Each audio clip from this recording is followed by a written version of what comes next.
Good morning, everyone. It is good to see you here. You can tell that was our kids director because I haven't been called Mr. Crawford in quite a while, but that is okay. Shannon did an awesome job. Hey, I hope you had an amazing Thanksgiving. Who here had an awesome Thanksgiving day? Yeah, all right. Now I have a question I need to know. After spending all week sitting in an office across from Amarillo, did anybody try their smoked turkey? Did anybody order a smoked turkey? No, I was hoping so because I've been smelling it all week as they were getting ready, and it smelled delicious. They sold out, and I was really hoping one of you guys could tell me whether it's worth it, but that's okay. If you know anybody who bought one, give them a ring and ask if it's worth trying. We might do that again next year. Although I will say, I had one of the best Thanksgiving meals ever. My wife is a killer turkey chef. She loves to get after it. I hope for you had an amazing Thanksgiving feast. I hope the potatoes were delicious and smooth. I hope the gravy was flavorful. I hope it was just an awesome holiday for each of you. But I know that for some of us, not every holiday season feels outstanding. Not every holiday season goes the way we want.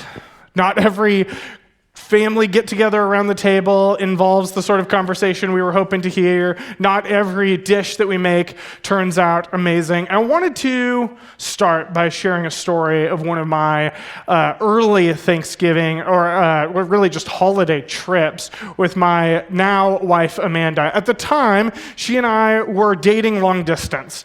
At this particular moment in history, she was in Waco, Texas at Baylor University, and I was up here in Washington, and I decided for the holidays I was going to fly down and see her. And being a broke 19-year-old, obviously I took a red-eye flight, landed in Austin, Texas, and she drove up in her little Ford Fiesta hatchback, ready to pick me up. It was a couple-hour drive back to Waco, and as we hopped in the car, I got behind the wheel, and she shared that I-35 had been terrible coming down. I don't know if any of you have been in Texas traffic, but traffic gets bad here. Texas traffic is everything's bigger in Texas, right? And so as we were discussing, I was like, I know what to do in this situation.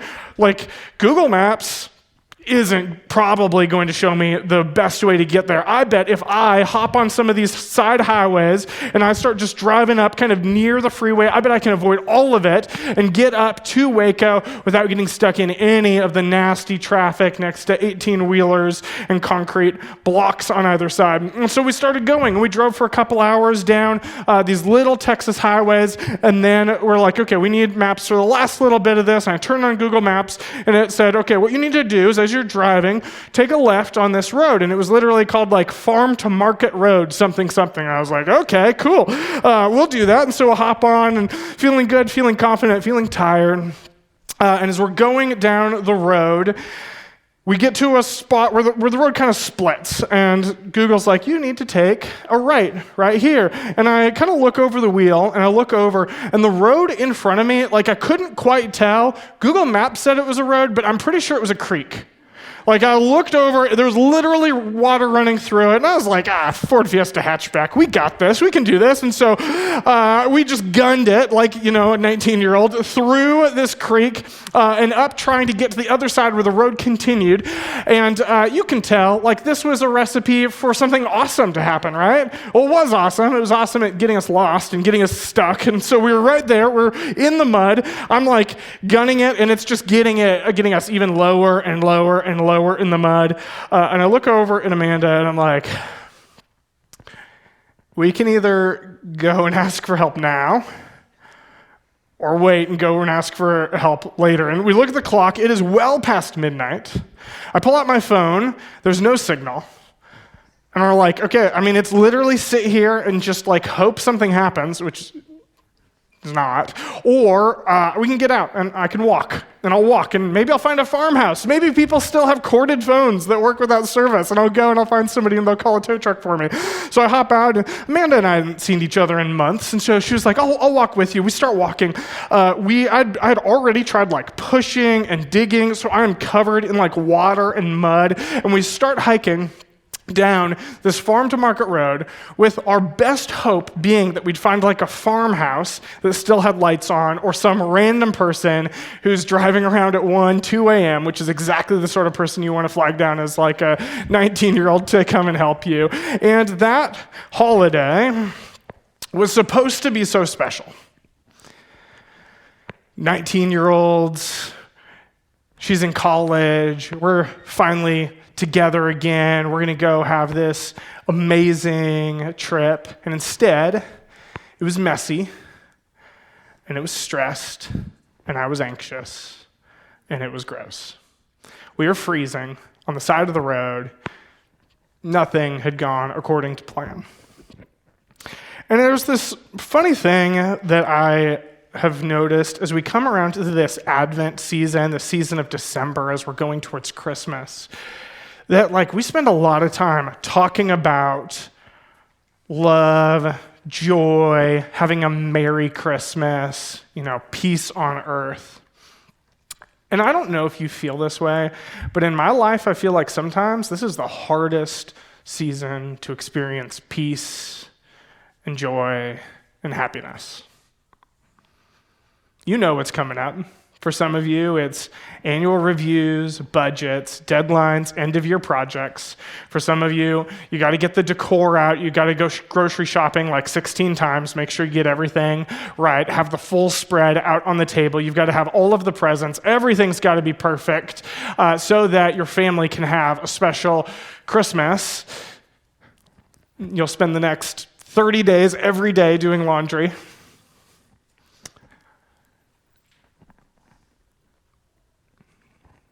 And it's just a little more stressed, a little bit more anxious, and a little bit less merry than you ever wanted. At least sometimes I find that that's easy for me to experience in this time. And so as I've been thinking about Christmas, as I've been thinking about, like, what does this season look like, and what does it take for us to have a Merry Christmas? I think every one of us wants to have a happy Christmas. Let's just, erase the word merry for just a second. We use merry so often, I think we start to lose its meaning. I think all of us wants to have a happy Christmas. I think we want for our friends, we want for our family, we want for our kids, for our parents, happy Christmas this year. And yet, somehow, that becomes one of the more difficult things, at least for me, and I wonder if maybe for you, to achieve, if we're being honest, every year.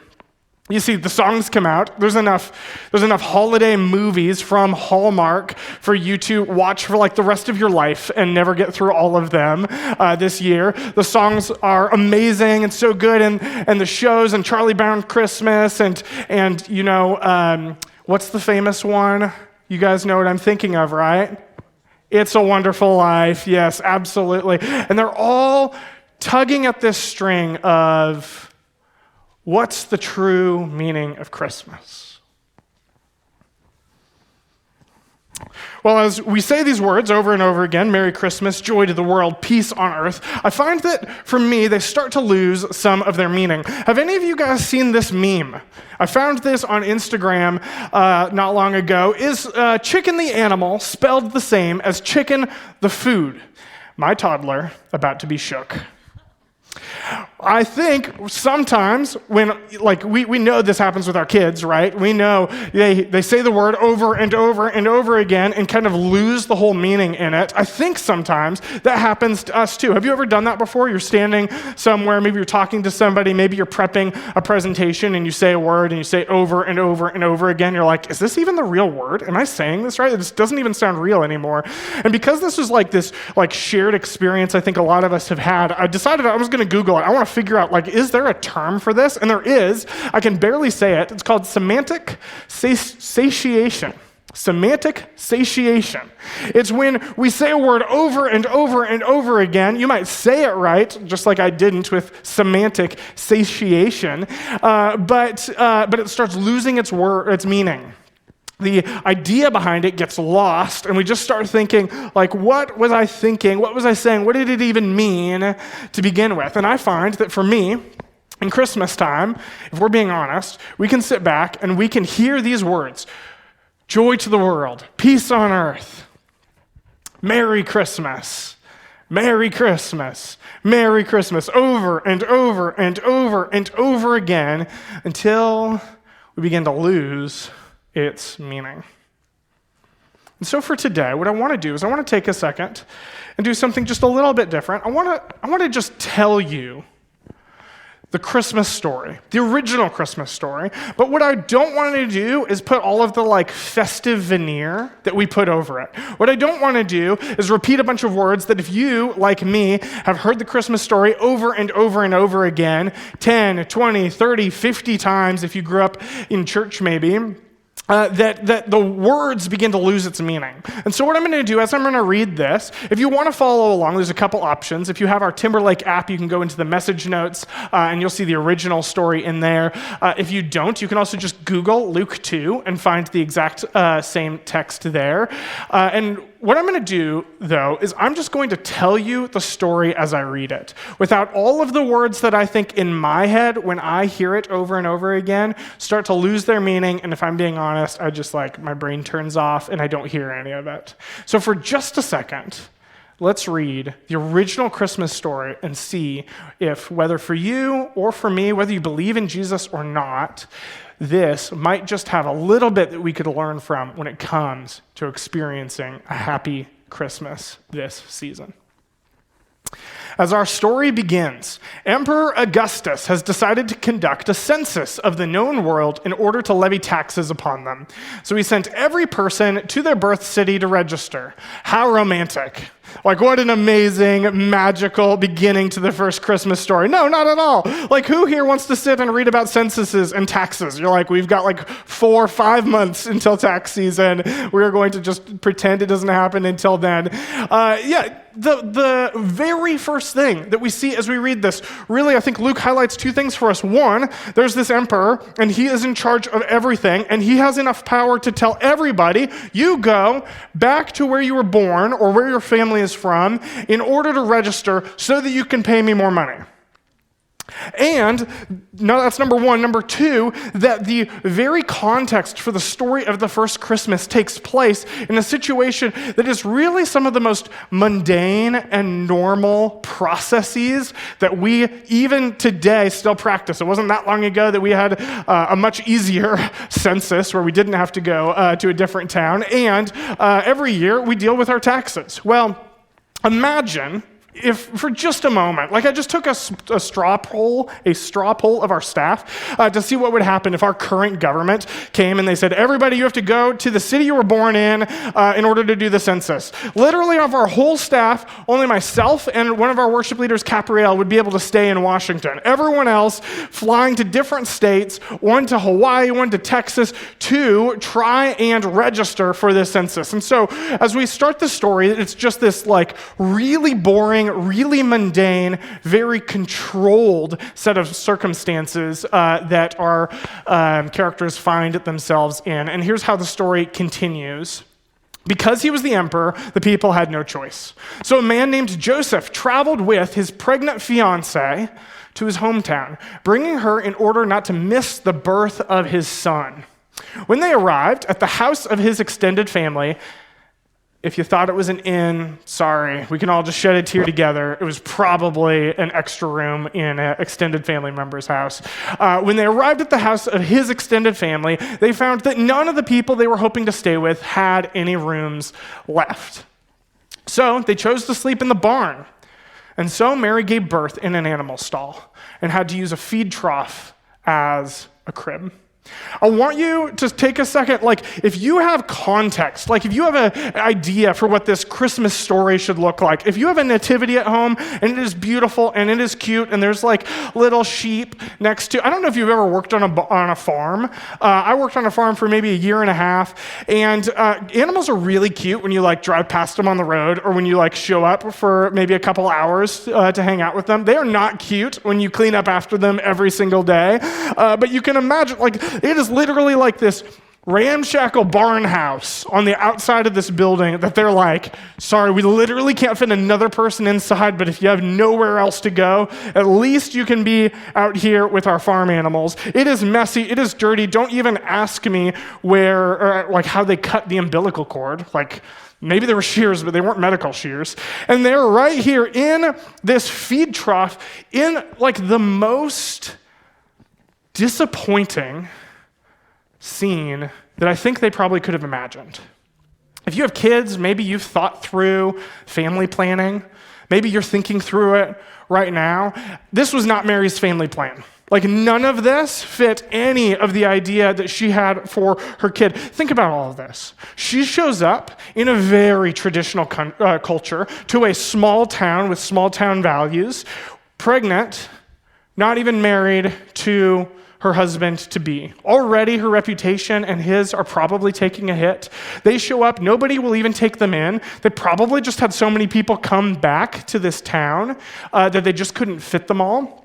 And so their last recourse is this very poor, poverty-heavy vision of having nothing but cloths to wrap their baby in, and they lay him in this feeding trough, and it was probably very disappointing. I wonder if you've ever had a Christmas that just felt real messy. This was a messy Christmas. Things didn't go the way you want. The finances didn't work out the way you expected. For some people in the room, you might be going into a Christmas season, and your marriage isn't in the place that you want it to be. Your reputation maybe took a hit. There were rumors or people talking about you. Things were said on social media, and it just hurts. The first Christmas was very, very messy. And the little bit of good news that I have for you right now is if you're going into a messy season, if any of those things that I just mentioned are true, if the medical prognosis isn't what you hoped, if the finances aren't where you wanted them to be, if your relationship with your family members aren't the way that you imagined they would be, my little bit of encouragement I have right now is that you have a whole lot more in common with the first Christmas than I think any of us care to realize. And even if you're like in a pretty decent spot, I think some of us, we want a special Christmas, but sometimes special just turns to survival. And whether it's work or decorations or any of the other things that you know you have to do to make ends meet, to make your situation, your life, your vision for Christmas come together, it just changes from this like hope and wonder and happiness and special to survival, and you're just trying to survive to New Year's. And if that's you, I think you have more in common with the first Christmas than you might realize. Let's continue the story and see what happens. That night, there were shepherds living under the stars nearby, working through the night, like graveyard shift. Some of us know what that's like. Yet, God picked them to send his announcement to. A messenger from God appeared with such power that it terrified the farmers. But he said, "Do not worry. I am here to bring good news. News meant to bring joy to everyone across the world, because the leader that you have been waiting for, who will rescue your people, was just born. And here's how you'll know him. He will be the only baby in town lying in a feed trough." You see, I think we realize, this is a big deal. This is a big announcement. One thing that I missed until I really got into this story is the language that this messenger uses is imperial announcement language. We don't know that because we don't live 2,000 years ago. I didn't know that either. But the good news, great joy for all people, for this day has been born Emperor Augustus. That would have been how they announced their rulers. The ruler of the entire world as they knew it would have been announced with these same sort of words. And yet, without the fanfare of all of the nobles of Rome, all of the ruling houses that controlled the known world at the time. This messenger shows up and he uses the same language, not picking the most important people in the world, not picking the most important people in the town even, but picking some of the most normal, most overlooked, maybe most boring people around. I wonder if you've ever felt overlooked. Like you've got all of this energy and hope and just time that you are pouring into this Christmas season because you want your partner, you want your parents, you want your kids to have a special, awesome Christmas season. You want your friends to just feel your love and experience your gifts. You want to pour yourself out, and you feel overlooked, left behind, forgotten about. And if you're in this room and you're maybe a husband who's like, no, I feel great. This is like, I don't feel like that at all. I wonder if maybe you have somebody else in your family that you might need to check in on and make sure they're not feeling like they haven't been prioritized. But I'll just leave that out there. Maybe it's helpful, maybe it's not. If you feel overlooked, left behind, or forgotten about, it was exactly people like you that God chose to make this announcement, this huge imperial rulership announcement to say the world is changing and you can experience a new life, a new world, and a new future because of it. I told you that the first Christmas was a messy Christmas. The first Christmas was a simple Christmas too. Some of the most simple, humble, and straightforward people in the country got the announcement about what was coming.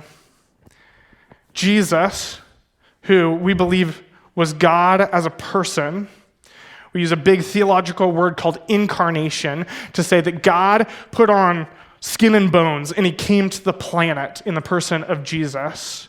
And he is laid, not in an old crib. Like, what is a manger? None of us know. It's a feed trough. And he is left there because they can't afford a crib. It's as simple as it can possibly be. God picks people like you and people like me, anybody who is willing and open to listen to this good news, to hear what he wants to give you and wants you to experience this Christmas. So, if you're here and like me, you feel the pressure to do more, to be more, to give more, to cook more, to decorate more, this Christmas season, I want you to hear that the heart of Christmas was a simple Christmas. A simple Christmas. God didn't give Joseph a higher paying job. I know some of us, we're praying that God gives us that job.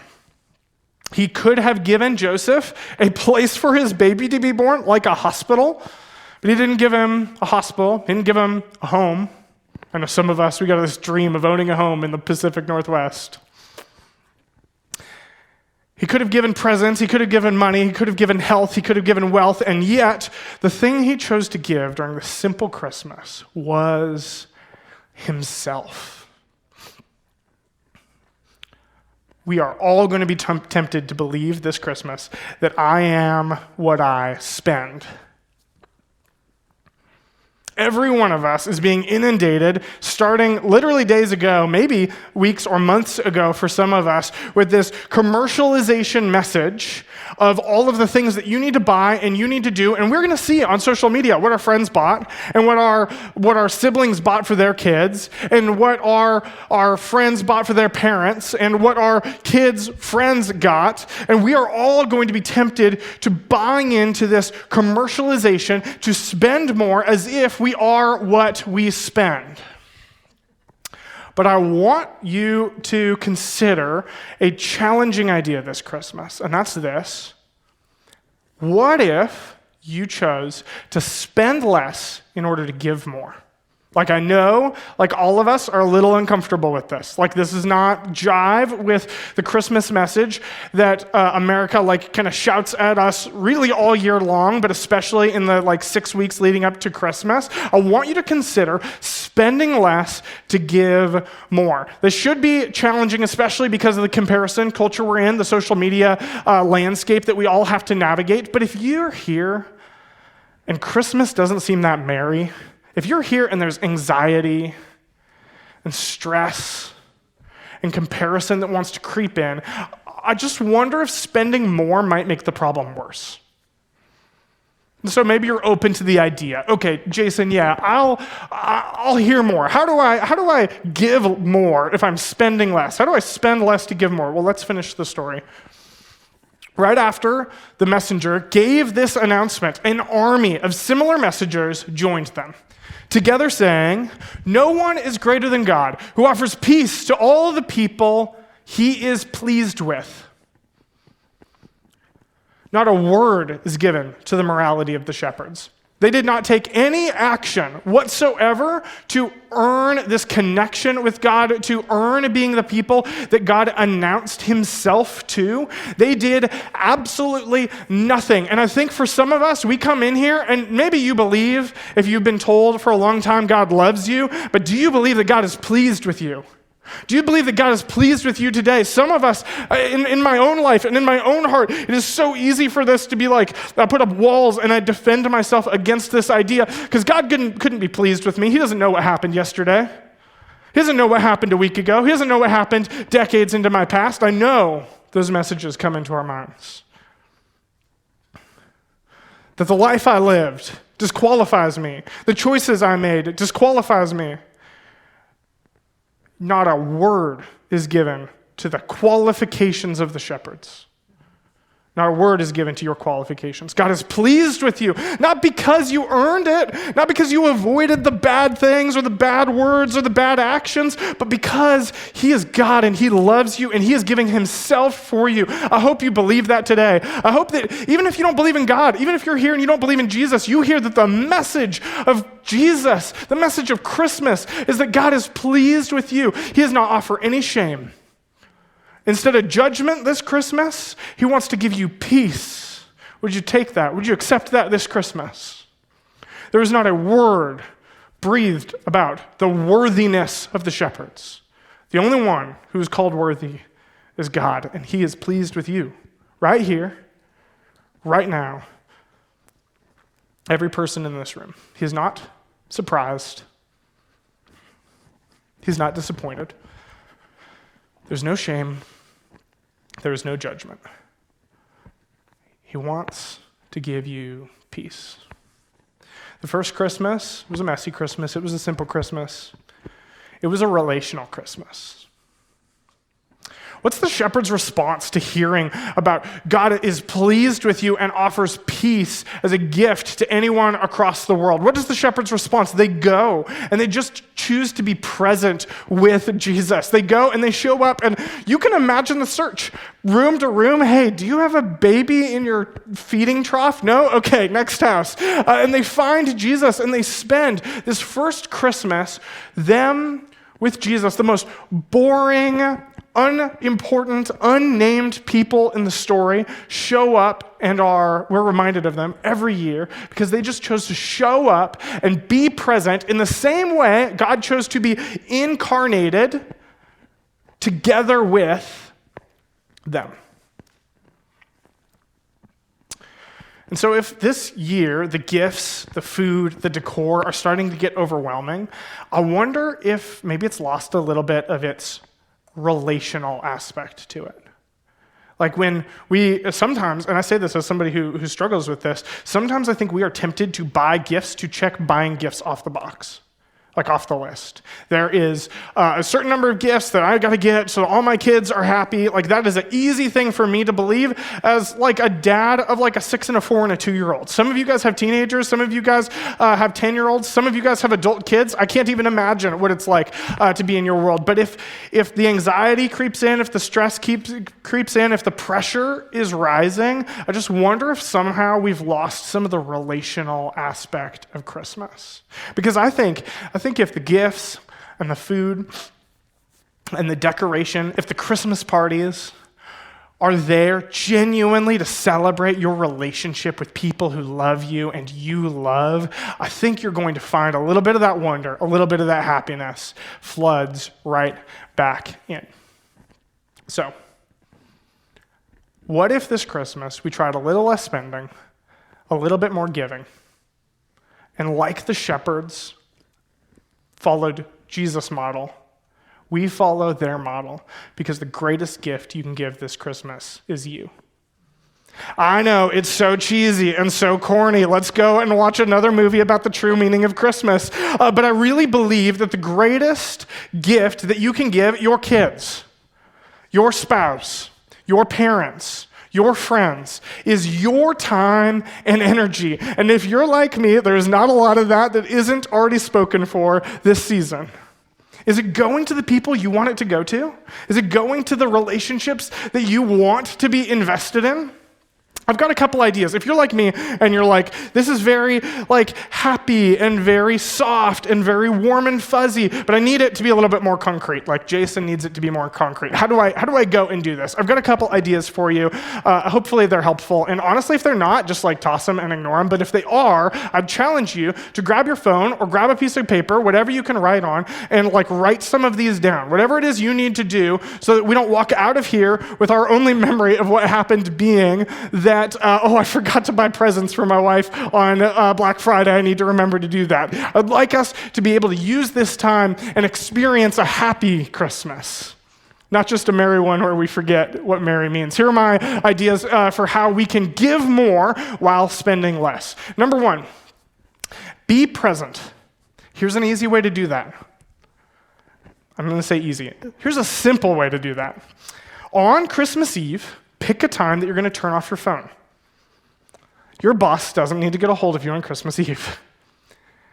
Turn it back on the 26th. Okay, some of us, we might say Christmas morning, I'll turn it off, and I'll turn it back on later that day. But pick a time to turn off your phone. I can't promise you that this will make you instantly present with your family or with your kids, but I am very confident there is zero chance that your phone being off results in you being less present with the people you love in your life. Consider taking time to be off your phone. Some of you might say, ooh, present, yes, phone, good. I need to come up with another way also of being present. And think about that. What does it look like for you to be present with your family, with your kids, with your friends, with your coworkers, whoever it is that God has called you to love and be present with this season? What does it take for you to take intentional steps to do something different this year? Especially if you had an anxious, stressful Christmas in the past. Number two, fewer gifts, more giving. Fewer gifts, more Look, in our culture, we don't like this. This feels uncomfortable. I said it already. It feels like we are missing out. It feels like comparison. You and I do not have to live in a Christmas where we get swept up in commercialization. I think, it sounds crazy, fewer gifts, but more giving. How do I do that? I think we can figure out what that looks like for our house. For me, it might mean I take my family and we go and we find a shelter, a food bank, something that we can all go and volunteer in. Or maybe it looks like, I was going to use this Saturday for my me time, but I'm going to take this. I'm just going to be really intentional. We're going to go down to Enchant in Seattle with my parents and invest in that relationship, because that's not no relationship is promised to any of us forever. I'm going to take that. I'm going to be just spending a little bit less on gifts and a little bit more giving, maybe giving myself, giving my time, giving my energy. Invite a neighbor to join you for Christmas. Now, this might be a literal neighbor. It might be the neighbor in the cubicle over from you. It might be a neighbor who's really, they're like a family member, but maybe they're not that fun to be around. And you're like, I just need to be the one with the extra dose of patience this year and invite them to be a part of something with me.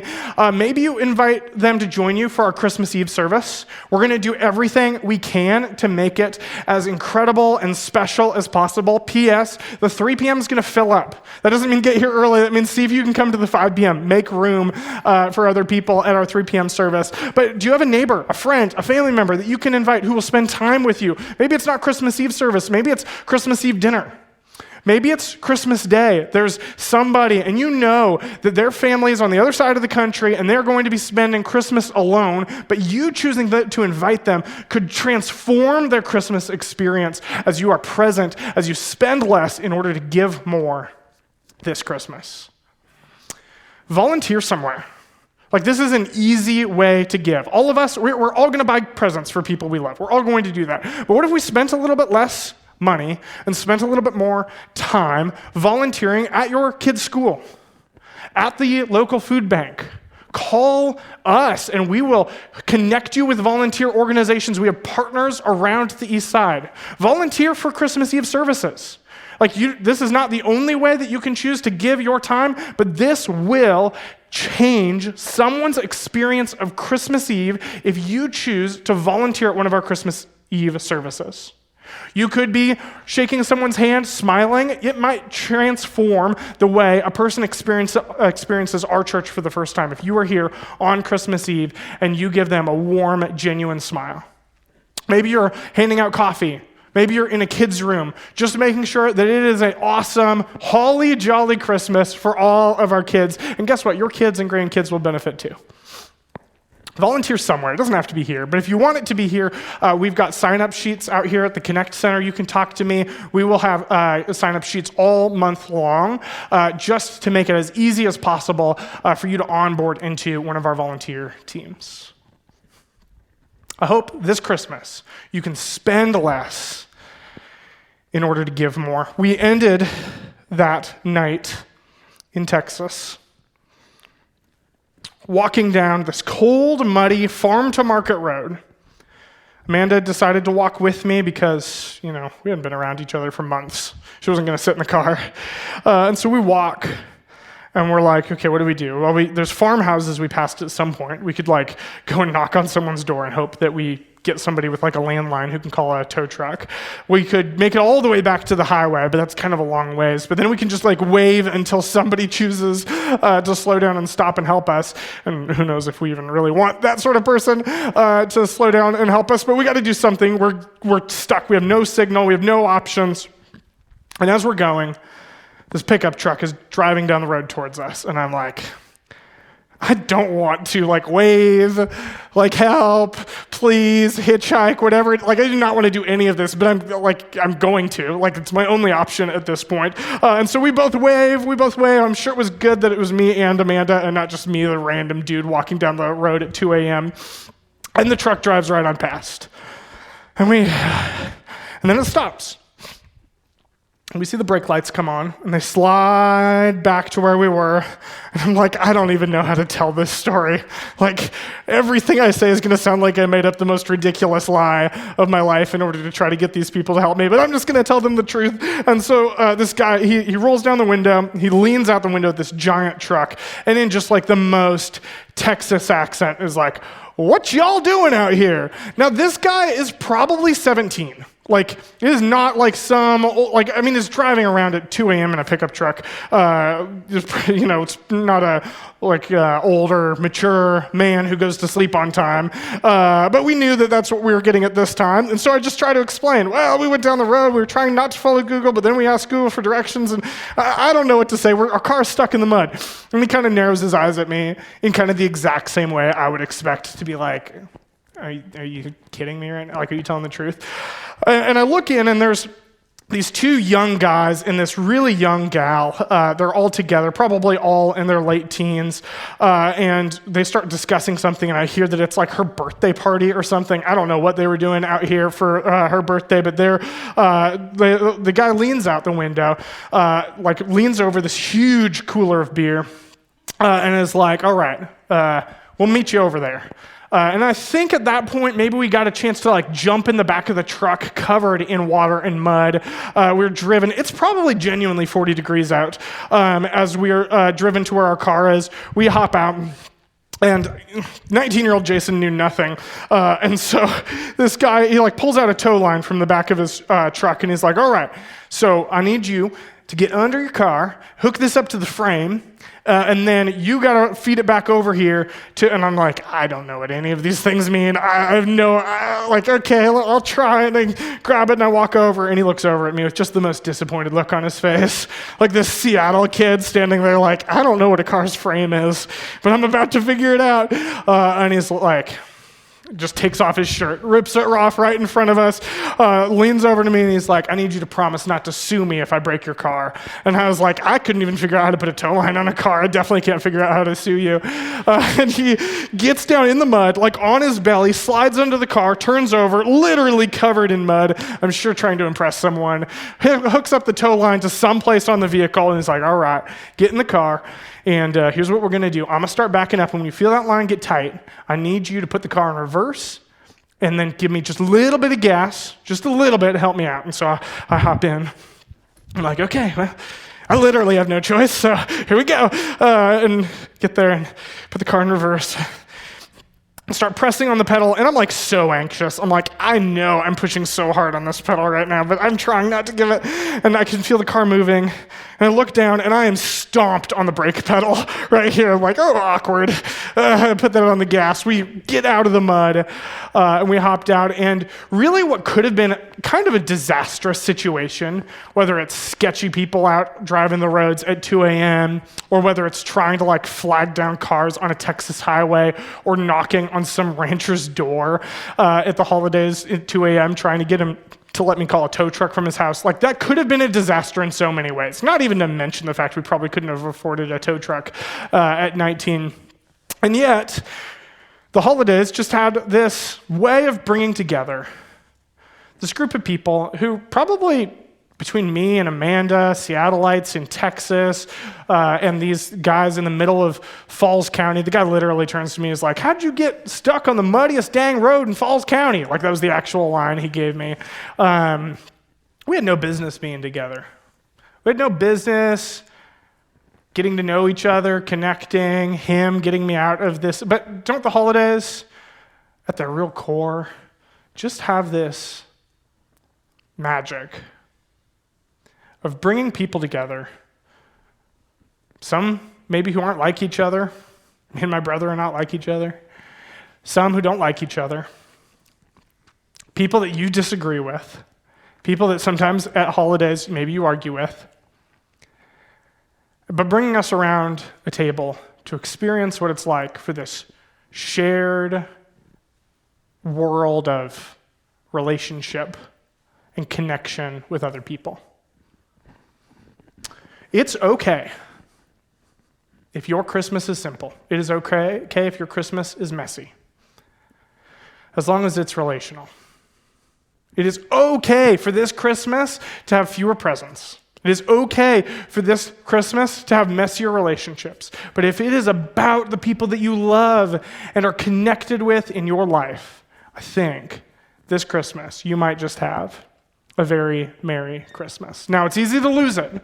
It's easy for us to walk out of these doors and to forget to keep it simple. It is hard to resist giving easy gifts, to reject the expensive things that we all are told over and over that we need to buy in order to love the people around us. And it will make it so that our community, Duval, watches us do Christmas a little bit differently. But for you, I hope this Christmas goes down as one to remember. I hope that this starts a new pattern of really genuinely happy Christmases where all of the other stuff, the decor and the food and the gifts, which are all good, start just finding their right place. Whether it's simple, whether it's messy, because it's relational. Merry Christmas. I'm going to be the first to tell you that early this year. Thank you for choosing to share part of your Sunday with us. I'm going to pray for us as we wrap up here today. And if you need prayer, I'll be up here to chat with anybody who wants to talk. But I hope all of you have the merriest Christmas this year. Jesus, We love you. We thank you that you are here with us, that you, in this story that we know is really the genesis and the origin story for why this church even exists here in Duval and across our world. We thank you that you came giving yourself as a model for how shepherds went, giving themselves, and how we can go and give ourselves to the people around us. Lord, I pray that we would find joy and happiness and hope and energy in the decorations and in the gifts, in the food, because we don't lose sight of the celebration of the people we love and who love us in our life. Amen.